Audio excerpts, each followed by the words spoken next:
Okay, so good morning, everyone, and welcome to our last in the series of our spotlights on the Sustainable Development Goals. We've had 4 weeks before this one. This is our 5th one, and we are in our last 3 Sustainable Development Goals to talk about of the 17. So we want to take a little bit of time at the beginning to introduce ourselves and who we are as the group that started this, and then turn it over to all of our speakers for today. So today we're going to have 4 speakers. The first one will be Karen Joest, talking about the first Sustainable Development Goal on no poverty.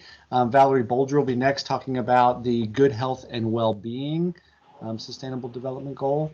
And then Bernadette Tiapo is going to be talking about the Peace, Justice, and Strong Institutions Sustainable Development Goal. And then finally, we'll have Rachel Kornhauser, who's going to talk about the University Global Coalition and some opportunities with that.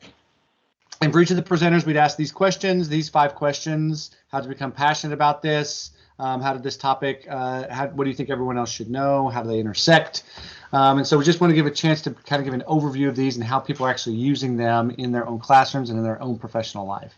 So really excited to be able to have everybody share today, and thank you very much. For those that don't know about the Sustainable Development Goals, there are 17 of them that were created by the United Nations as a way to really realize that these problems that we've been talking about really all interconnect. And there's a lot of different ways to look at the one big global problem, and how can we think about this from these 17 different visions or viewpoints. And so the United Nations has a really great website on this, the sdgs.un.org/goals, that's really great and gives lots of great resources around these. On our campus right now, we have created an awareness committee and want to recognize everybody here. Rachel Kornhauser is from the Office of Sustainability, and Maria Cristina Montoya from the Foreign Languages and Literatures Department, Rebecca Harrington from the Office of Health Education, Denise Leonin from the Office of International Education, and then myself, Chilton Reynolds, from the Teaching and Learning Technology Center. And we all are just excited about the idea of spreading the awareness of the SDGs across campus and how we can have more conversations like this for moving forward. This, as I said, was the last in our series. We've had 4 before. We are having recordings of all of these, which we'll be posting and be getting out to everybody later. So if you are interested in getting back to one that you missed, we will have that to be able to share with everybody afterwards. We will also in the chat put in a link to ways that you can get involved or ways that you are already involved. We kind of see this as a way to connect and be able to help out with making those connections across campus. So would love to be able to hear from you on either how you're doing it or how you would like to become more involved with this. So we're putting that in the chat as well, so that people can become more, who are doing this already that we don't know about or who want to become more involved can. And with that, I will stop sharing my screen, and we'll turn this over to our first presenter. Karen Joest is from the Human Ecology Department and is going to be talking about the No Poverty Sustainable Development Goal. So Karen, it's to you. Thank you. So again, I'm Dr. Karen Joest from the Department of Human Ecology. I'm in Human Development and Family Studies. And let me first apologize for 2 things. First of all, I am at home. I live in the country in a very rural area, and so I cannot put my face on there. But I am, if you see my little icon, I am the 4th from the left, or on the little picture there. Those are my sisters. So my apologies. Also, I have a class at 11:30, so I do have to leave at about 11:25. So about the goal of ending poverty in all its forms everywhere, and it's a pretty lofty goal. And so the first question of how do I become passionate about this? And so I'd like to start by sharing a poem that I wrote some years back, and it's called My Cloak. I was born of the other, not one of the same, a child of the ghetto, a child with no name. The invisible youngster who yearned for so much more was told she was different, unworthy, and very poor. Banished to the outskirts, often filled with rage, hatred poured within her soul, trapped within this cage. The child, a survivor, but tainted none the same, fingers curled in fists of rage, but who was there to blame? And then there was a friendship. The seed became a bloom. Years of perseverance, protection from the doom. A seed was firmly planted and then began to grow. Altered desperations, altered all I know. A tree now tall and sturdy, seasons change and thoughts provoke, but all I knew as a child worn daily as my cloak. So this was a poem that I wrote some years ago, back when I was actually working on my PhD. And the reason I wrote it was because I was trying to be conscientious of understanding the biases that I was bringing to my research. And probably one of the biggest biases that I have, and one of the biggest passions that I have, is about poverty. 22% of the children in the United States are living in poverty.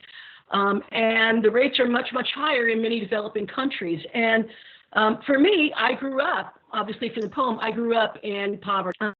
I grew up in the inner city projects where on almost a daily basis, I was exposed to drugs, violence, crime, to the point where by the time I was 9 years old, I was actually muling drugs for the drug dealers, which to some people, like, to go from muling drugs to being a professor, that's a pretty big change. So, and by the time I was 12, I was beaten so badly that my back was broken. So the things that kids are exposed to in living in poverty are horrendous. And here in the United States, we're very fortunate. We have a tremendous amount of food insecurity in the United States, but we have very little starvation. And in my travels, I've been to 30 different countries, quite a few in Africa, quite a few in Latin America, and China, Taiwan, and the issues of poverty are much more dramatic in many other countries in the United States. But here in the United States, the issues of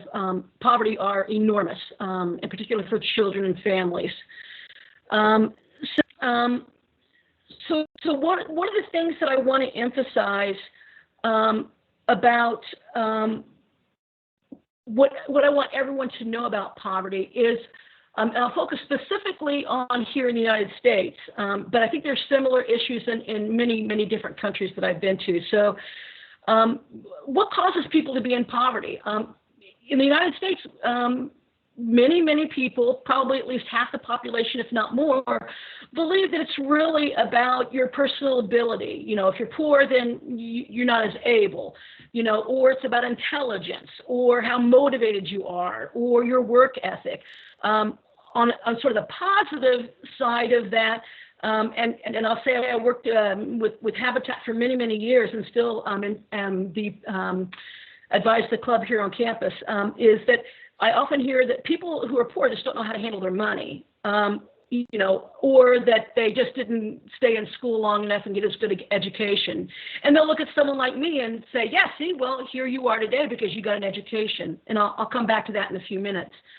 On the more serious side of what we call this, theoretically, it's called individualism, is that there's the assumption that people are lazy, that they're milking the system, they're simply not motivated, or they have family issues of addiction or family violence, and those are the reasons that they're poor. But the reality in the United States and in most countries we have structural issues that are causing and maintaining poverty. We have developed a system of inequalities in the United States, and again, in most countries, both developing and fully developed countries. So, and it's not just low wages in the service sector. It's not just outsourcing. It's many issues of inequality. Yes, low wages are very serious, but it's also the lack of benefits, and not just benefits like healthcare. It's things as simple as having sick leave that's available to you if your child gets sick. Many people in the service sector simply lose their jobs because a child gets sick, or if they take off work because the child is sick, well, they don't get paid. I get paid as a college professor. They don't get paid. So there are many issues in terms of the lack of benefits. Of course, racism and sexism are enormous structurally. We call it the racialization and the feminization of poverty. And then there are simple issues like the lack of affordable childcare. In the United States, the typical payments for childcare are $200 per week per child. And it's just, you just can't afford that as a parent. not to mention issues of housing today. The average housing here in Oneonta is nearly $800 now. And so housing, if you're making minimum wage, you're not even making enough to pay for your housing. And lastly, of course, transportation issues. So the last thing in terms of structural inequalities is probably one of the that's most brazen that I really want to make people aware of, and that is how we fund our education in the United States. And when I say how we fund our education, I mean K through 12 education. Of course, most of us know that we pay taxes. If we own our homes, we pay taxes. And those taxes, those property taxes, ultimately pay for our educational services in our communities. So if you are living in a well-to-do community, then your children are probably getting a really good education. Whereas if you're living in a poor community, well, your kids are not getting as good of an education. And so those inequities are so enormous where we have kids who are living just 20 minutes apart. And a great example is the South Bronx versus Great Neck, New York, where kids in the South Bronx, their education, they're getting fully half as much as kids in Great Neck. And then we wonder when kids who are poor come into our college classrooms, why they are not as well prepared. And so we're sort of, many people want to throw out more money for college scholarships, and that's an answer, but it's not a very structural answer. The better answer is altering our K through 12 education. So these are one of the big things that I want folks to know and understand. So how then is this poverty goal connected to all the other SDG goals? It's really simple. It's about health and well-being across the board. It's about health and well-being for ourselves, for our families, for our communities, for our children's communities of the future. And without these goals, and the further and further we slip away from trying to adhere to these goals, the more difficult it becomes for future generations to live the lives that we've all been privileged to live. In terms of the last question of what can people do to get involved, for those of us who are faculty, well, it's really easy to get involved in terms of getting our students involved. We have such an enormous privilege of having such a group of students who want to be involved. And so some of the things that I do is I have a mentoring program in two of our local schools, Riverside Elementary, which is a high poverty school, and then Valley View Elementary. And so with the exception of COVID, every year I have about 60 students who are in those schools who are working with at-risk kids, most of whom are living in poverty. And what the schools, basically the information that we've been given about how this impacts the kids and the school is that not only do the kids who have one of our mentors, not only do their grades improve, but their behaviors improve, their attitudes improve, their desire to be in school improves. And so that's a really easy way. So if folks are interested, let me know. I can help you develop a program. Our schools really, really want more of our students in the schools, which has been a change in the 17 years that I've been here. Of course, food insecurity is enormous, so getting involved in food banks, there are many of them in town that you can get involved in. Again, you can check with me. Getting involved in more clubs, like our Human Ecology Club does two major things every year. We feed about 50 families every Thanksgiving in our local community. And then at Thanksgiving, we have sort of a Toys for Tots program where we choose 10 to 12 kids who are living in poverty through family services. They work with us to choose 10 to 12 kids, and we fundraise, and then kids get Christmas. Not only just clothes and school supplies, but they get amazing things. So there are so many things that we can do. We have a backpack program for food insecurity at Riverside Elementary that we work with. So there's just so many ways.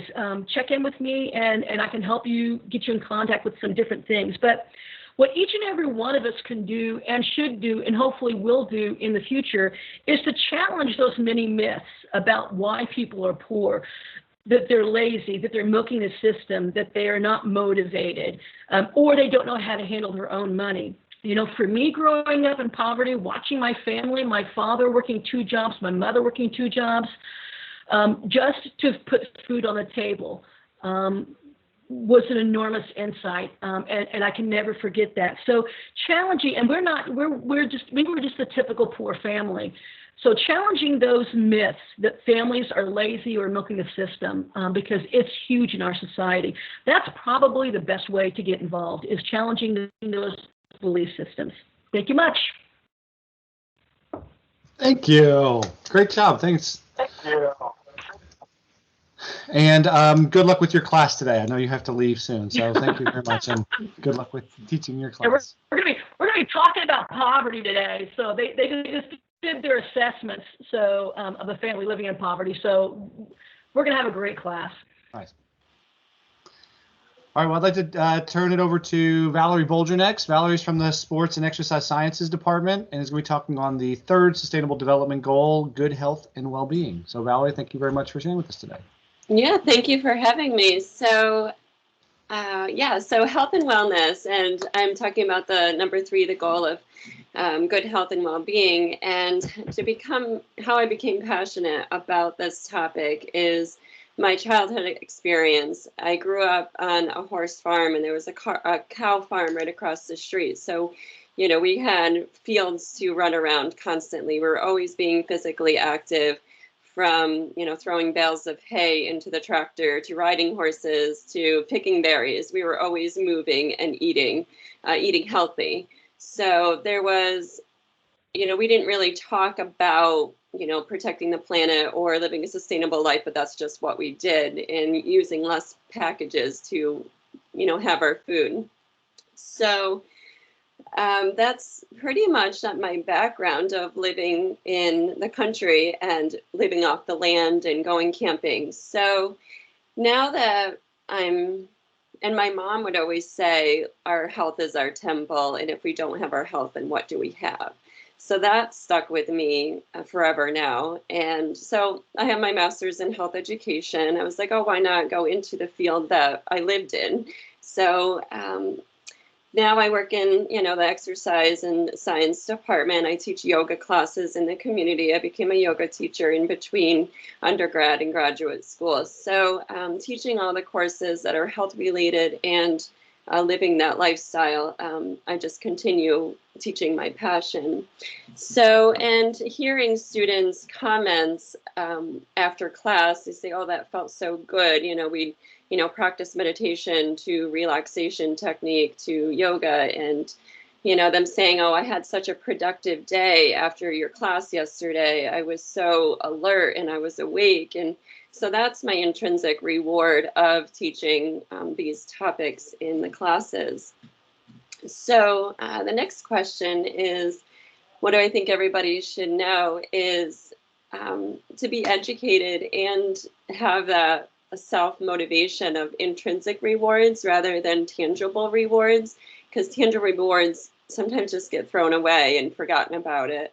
But intrinsic rewards of, feeling good about yourself and helping out with helping other people, and applying the knowledge to your own health behaviors and being a positive role model for your students or for the community.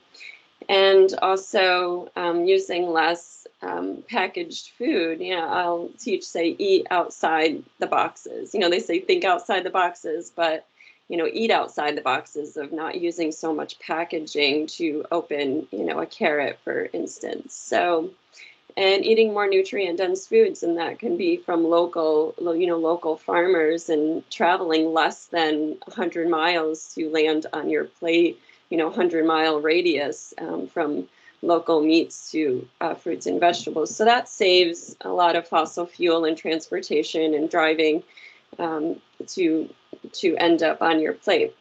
So the variety of courses that I teach, I'll ask the students, their health behaviors, and I talk about the stages of health behaviors a lot and how it's a process, and they'll go back and forth. They'll say, oh, what did you eat today? Or how, are you following the physical activity guidelines for Americans? Are you, how are you bringing, ecotherapy into your life?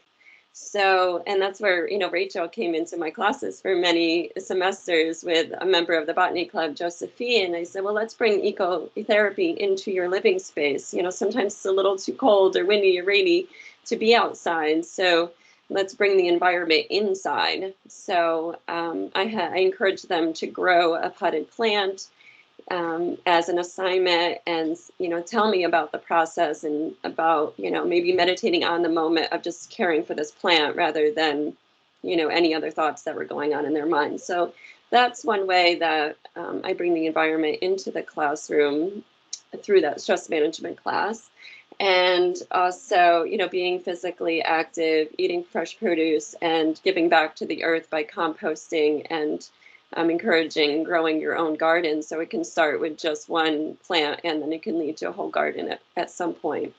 And if that is not possible, then supporting local farmers as much as possible, going to farmers markets and as a supplemental food source.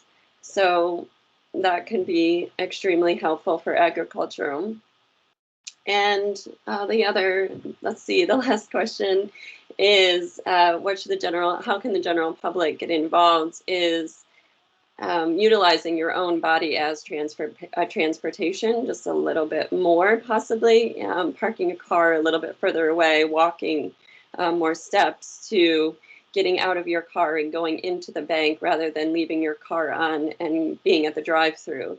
So those little small changes can make a huge difference for the environment and for yourself and for your physical health and mental well-being.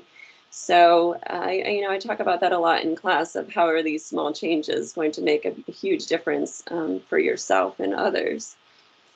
So, and another thing is, going for a walk and picking up garbage on the side of the road. You're getting your physical activity and you're getting ecotherapy as well as selfless acts of kindness.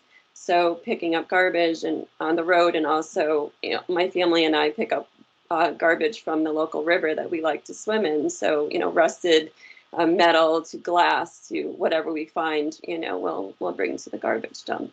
So that is, one way, and also, listening, to your body and finding the simplicity of being in the present moment, enjoying and appreciating the beauty that we have around us. Yeah, all in a nutshell. So I think that's all on my part. Thank you. And thanks, Valerie. I love the "Eat Outside the Boxes" slogan. That's a great one. I'm gonna. Thanks. But yeah, I love how you have a lot of those nice little things that you can do, as well as bigger things. And thanks for sharing. I think I'm going to pick up the garbage now that I walk my dog. So I have to think about it because it bothers me. So maybe I just bring a garbage bag with me. Thank you. Gloves, yeah. All right, so let's see. We'll pivot again. This will be to Dr. Bernadette Tiapo. She is in the Office of Equity and Inclusion, and actually you're in multiple offices at the moment, and I can't remember all of them, so you have to tell me all. You have to let us know your other titles at the moment. And she's going to be speaking on the Sustainable Development Goal number 16, which is peace, justice, and strong institutions. So thank you for being here with us today. Hi, everyone, again, and thank you for inviting me. My name is Bernadette Tiapo, and I'm the Chief Diversity Officer and Interim Vice President for Student Development. First, permit me to just take this opportunity to thank you all, the organizers of these sessions on the United Nations Sustainability Development Goals on our campus. I know others have already highlighted this, but I would like for us to take a further look at what underpins the SDGs, what we know about. So they were adopted by all UN member states in 2015 with the agenda set for 2030. It is noted that the 2030 Agenda for Sustainability Development provides a blueprint for peace and prosperity for people and the planet now and in the future. The 17 goals are geared towards ensuring that people all over the world can achieve and sustain a better future. Keywords like peace and prosperity, people and the planet, and now and future speaks to the concept of the collective well-being of humankind in a way that is sustainable. We also notice that this speaks to the concept of inclusivity. As countries rally around these goals, rich countries and poor countries, low, middle, and high income countries, from the powerful to the least powerful. We know that inclusivity, accountability, and transparency are very critical in developing strong institutions. Strong and inclusive institutions enhance peaceful and sustainable development. How then did I become passionate about the topic? My professional career has been centered on issues of diversity, equity, inclusion, social justice, and multiculturalism. To this extent, I have been keenly sensitive to both research and practice of inequalities, inequities, and associated themes like poverty, gender and women emancipation, youth empowerment, wars and civil strife, a humanitarian crisis, and civil rights. SDG 16 in particular aims to accomplish three things that are right in the lane of most of the work that I do: peaceful, just, and inclusive societies and institutions. Promote peaceful and inclusive societies for sustainable development, provide access to justice for all, build effective, accountable, and inclusive institutions at all levels. These are the key things that we strive to obtain in the work that we do in the area of diversity, equity, inclusion, social justice, and multiculturalism. As a DEI educator, so as a diversity, equity, and inclusion educator and social justice advocate, my drive is to see that our differences, similarities, and uniqueness are valued, respected, and celebrated at all times.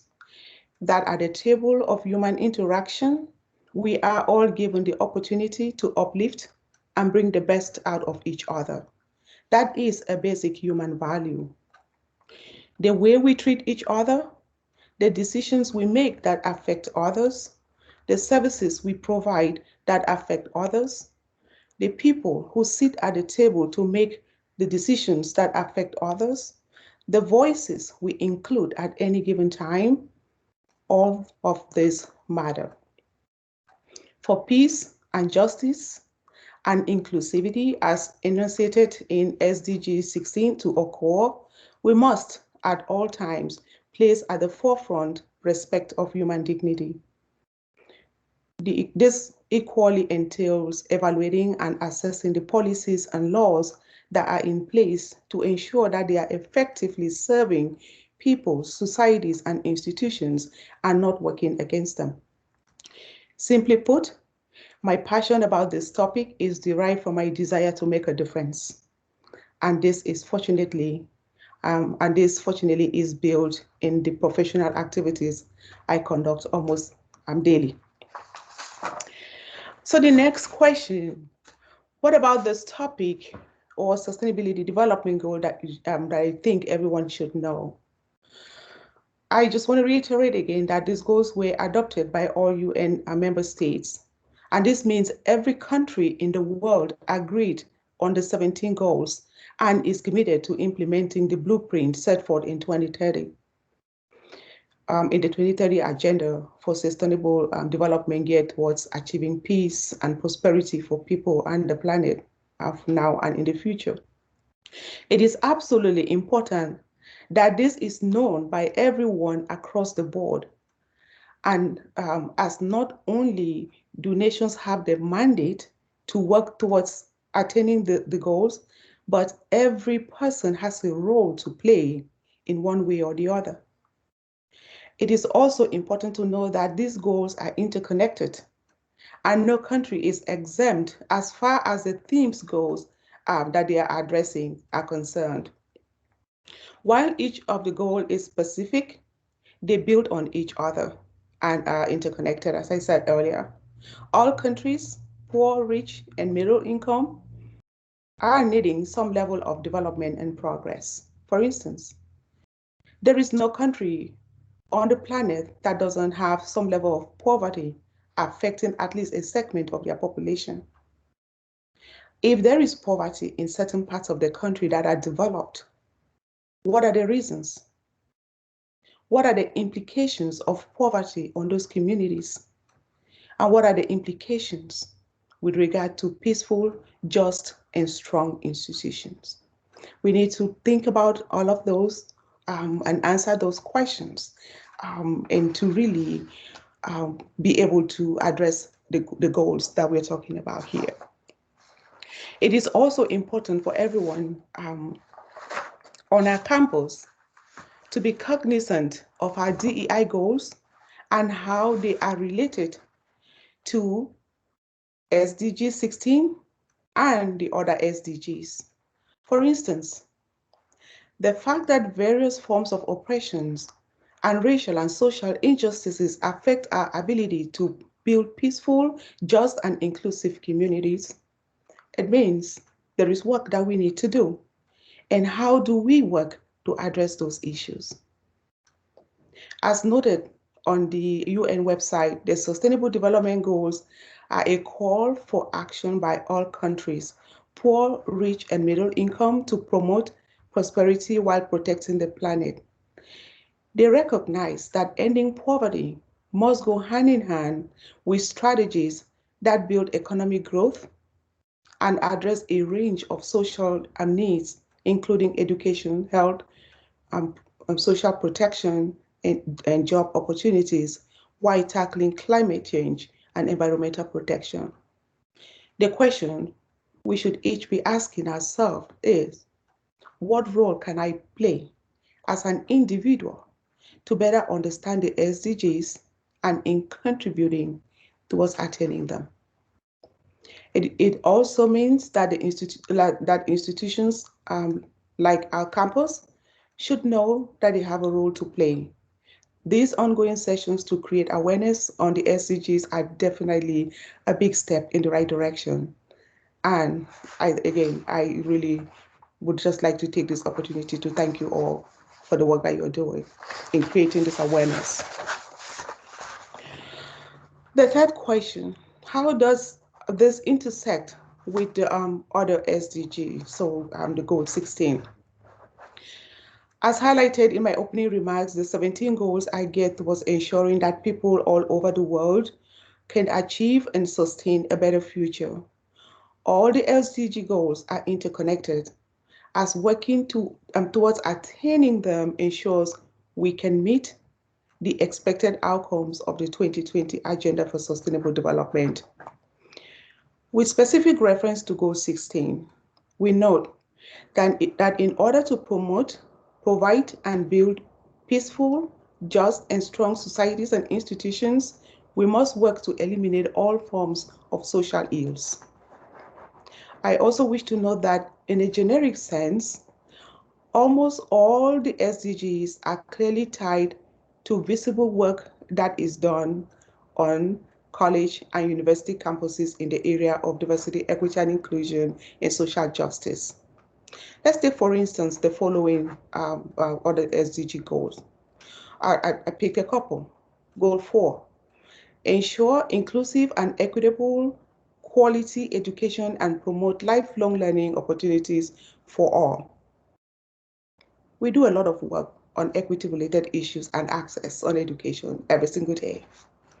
Goal 5, achieve gender equality and empower all women and girls. We do a lot of work on gender-related issues as well. I can pick any of the other goals, and you will see how they are related to SDG 16. In a nutshell, each of the 17 goals in some way addresses these issues, as each goal calls for accountability, inclusivity, transparency in order to make the world a better place. Accomplishing one goal without the other still leaves gaps within the society. And the last question.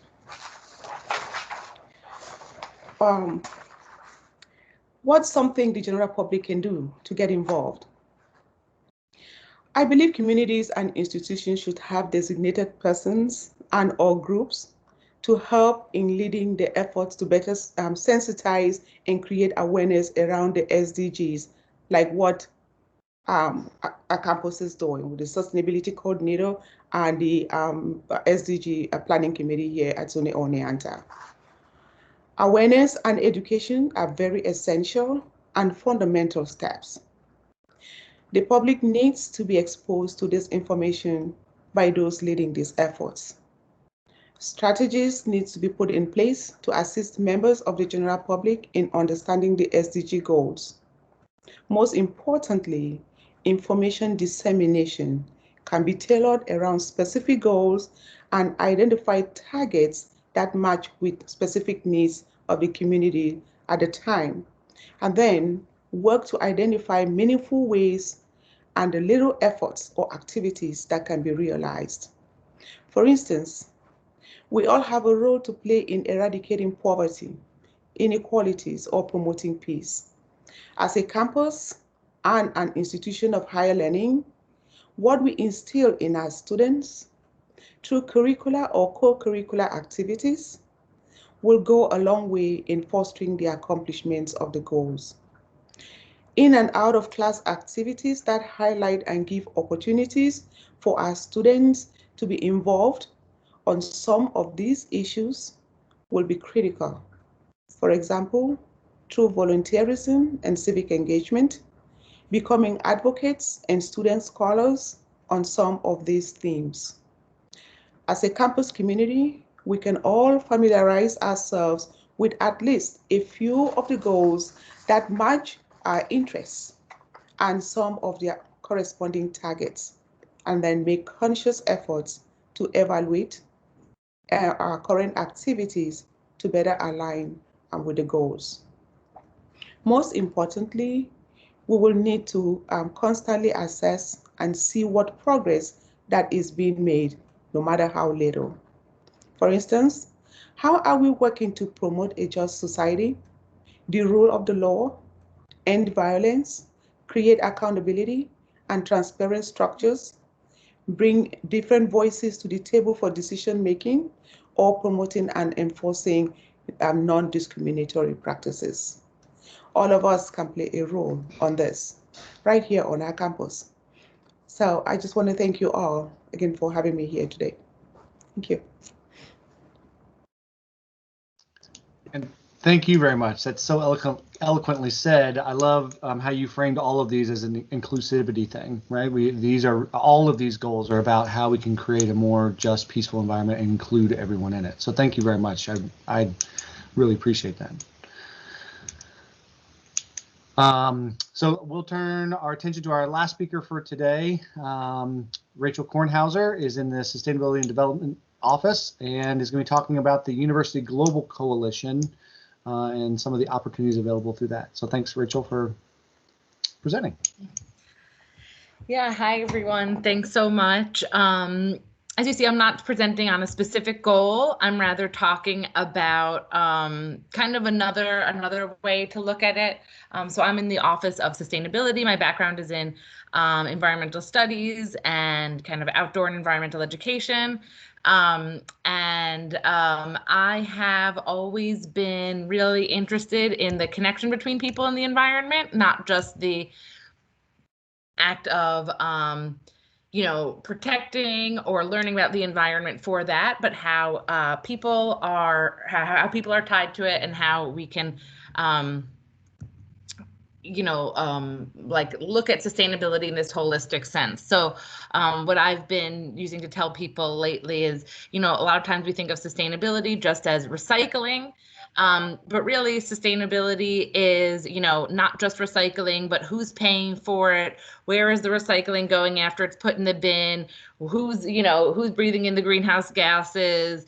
just like all the steps along the way. Who's affected? Where is it going? Who's paying for it? The environmental impact, and maybe the behavior leading to some of those decisions. So there's so much more to it. And so the Sustainable Development Goals are a really great way of framing sustainability so that you can see how there's so many steps and how it's completely intertwined with everything else that we're doing, and Office of Sustainability is kind of funny because I want to be involved in everything. I see how it interacts with everything. Similar to what Dr. Tiapo was saying, it's just, equity, inclusion should be involved in all of our decisions, is already discussed in most of our classes. This is just, it's just part and parcel to the work that we do.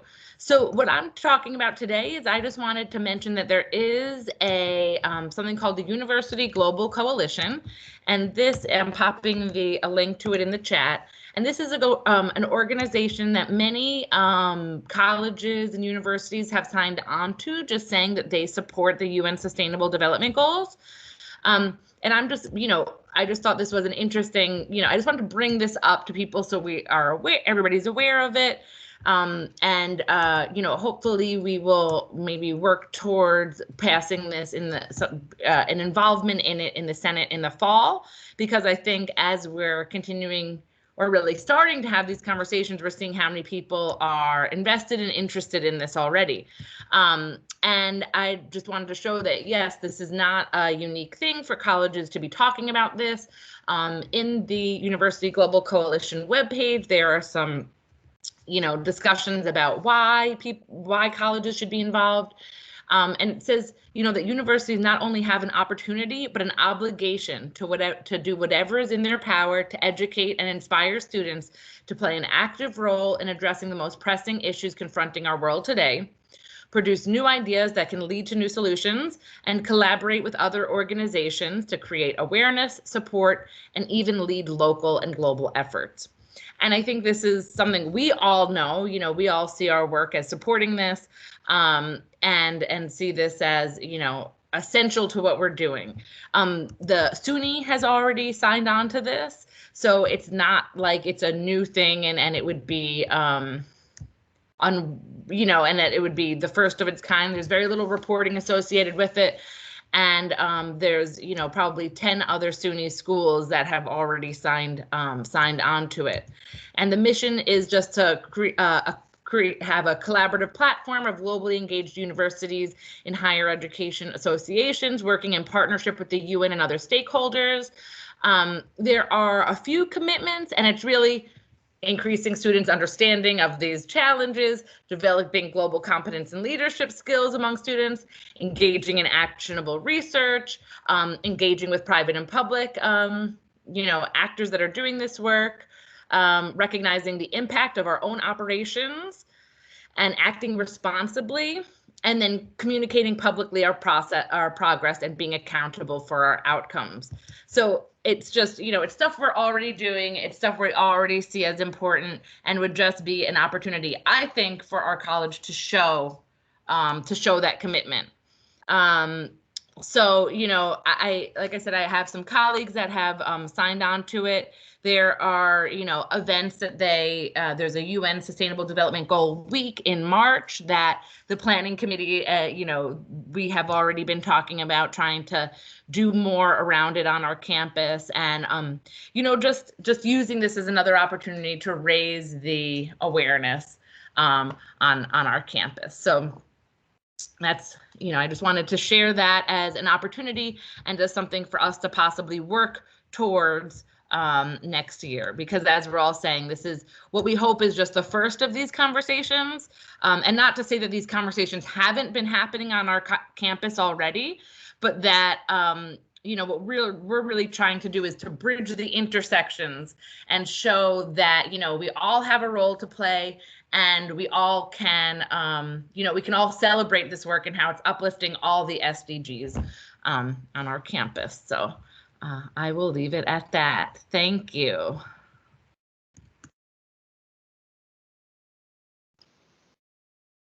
Yeah, so we'd like to open up now for everybody to be able to have a conversation around this. And Maria Christina, I see you have your hand raised, so go ahead. Good morning or good afternoon, everyone. Welcome back, Bernadette. I didn't have the opportunity to welcome back. We haven't met in any virtual meeting before, so this is my opportunity. Thank you for coming back and helping us. You know our history, so I think you're in a good position to assist us. And Bernadette and also Rachel, you brought the idea of the roles that we play, and I think that's important to wrap up this series, because before I got involved, I didn't know exactly what I was doing. I didn't know what my role was, and I think we have multiple roles. I have a role as a mother in the sustainability goals. I have a role as an educator, as a woman, in many relationships that I developed, and sometimes we cannot connect those roles. Sometimes we behave within those roles unaware of what we're doing. And I think my conscious process right now, since I became involved, have been that, trying to connect my multiple roles and my multiple actions socially and also individually, to think that I am a human being responsible and that I can contribute in the 17 goals. And I think that's the hardest part. We're trying with this, creating awareness, with communicating with each other, with collaborating. And for me, COIL had been a great point to, like, the trigger to really make me think in coherently in how I relate to others to fulfill these multiple goals that help to sustain our planet and our life and survival. And also because I feel responsible. I have 2 kids that I have to inherit this world. So that's my contribution. And thank you all. And I'm really happy with these conversations that are happening right now. Yeah, Maria, I'm just gonna hop on to what you said, and I think it's so interesting that you highlighted that Bernadette and I talked about these intersections, because and the roles that we have, and I'm just thinking specifically on campus. Campus and different departments are so siloed, so your whole thing is focused on your discipline, and that's how it's set up. Whereas Bernadette and my positions are meant to look out and to collaborate. So I think that's just, you bring up a really good point, that this is hard, that this is hard to make all these connections, especially when so many people are focused, their role is right in front of them. There's not, we don't necessarily give people so many opportunities to go outside their department or to go outside their school or to work with staff. And so, that's one of the things that I love about my work so much, is I can, overreach, and see where else I can participate. But I think it's awesome that you're noticing and seeing more of the collaborations. But I think that's just kind of a hazard of a university, or just the way that we typically work in general, is just, on our own, on what our specific work. Thanks. And the thing I'll jump in with that too is I love that idea that, I think about, when I think about the SDGs, I'm thinking about my roles here, but I love that idea of expanding out my roles as a father, as a educator, as a community member as well. It's not just inside of while I'm in the hours of working, but how I can connect in that in so many different ways. And I really appreciate that. Hi, Maria. Thanks, and it's good to see you. And I completely agree with what you just shared, and what Rachel and Clinton just added. This is a much broader than we think. It includes everyone on our campus. I think just as we talk about diversity, equity, and inclusion work, it is the work of the entire campus. It's the same way I see the work of sustainability, development, and the SDG goals. We just need to work with folks and create that awareness so people have a better understanding of what those goals are all about. I know there's work that's already been done, but I think that continue conversations will really be helpful in getting folks to the table and for people to be able to participate in achieving the targets that are associated with the different goals. Thank you.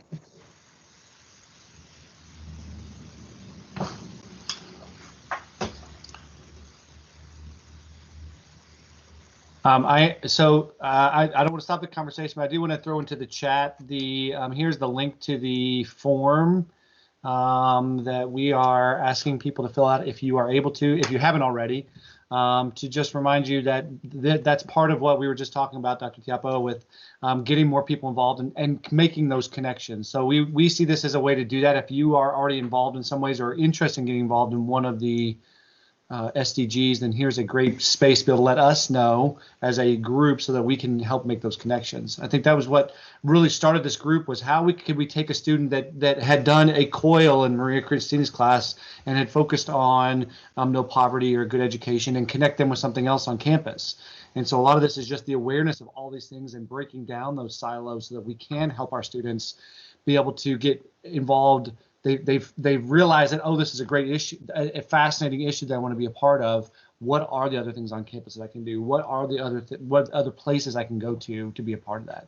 So that's where we see this forum is really helping us become more informed so that we can help make those connections across campus.